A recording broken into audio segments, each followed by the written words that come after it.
Well, the other day, my DC motor remote control ceiling fan was actually fried by the lightning. So I have this idea.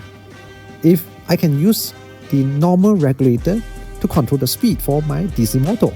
So what I have here is actually a tachometer.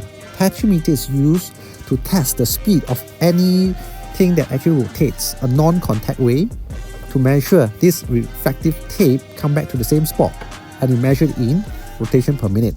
So I've actually stick this reflective tape onto the blade, and this electromagnetic or red light is used to measure how soon this light is being beamed back off to this tachometer, this meter, to measure the speed in rotation per minute, RPM.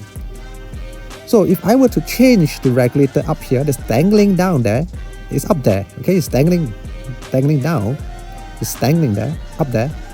So when I were to increase the speed, does it increase the rotation? Yes, it does. So I have to test it for you. Probably you might have the similar idea, but no one tests it for you because you watch my video. Now I've actually removed this receiver, look like a horseshoe, and obviously it's being fried by lightning, I guess. Because during lightning, I can smell the rubber smell, right, after lightning. So I know it's fried. So this is a regulator, normal regulator. I've connected it.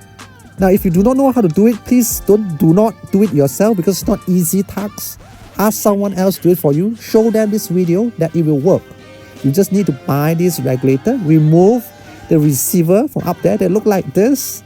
Okay, make sure you switch off the electricity before you do it, right? And you open up, actually it's fried. It's black color here, means it's fried. You need this fan regulator. You can buy from any electrical hardware shop and ask someone else to do it for you. You're not familiar how to do that, okay?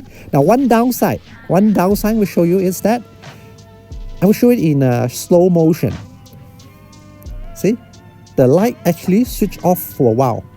From the moment you change from one speed to another speed, the light flicker once. That's the only downside. Otherwise, it works. I hope this video clarified. Remember your thumbs up and subscribe to my channel. Until then, see you in my next video. Bye bye.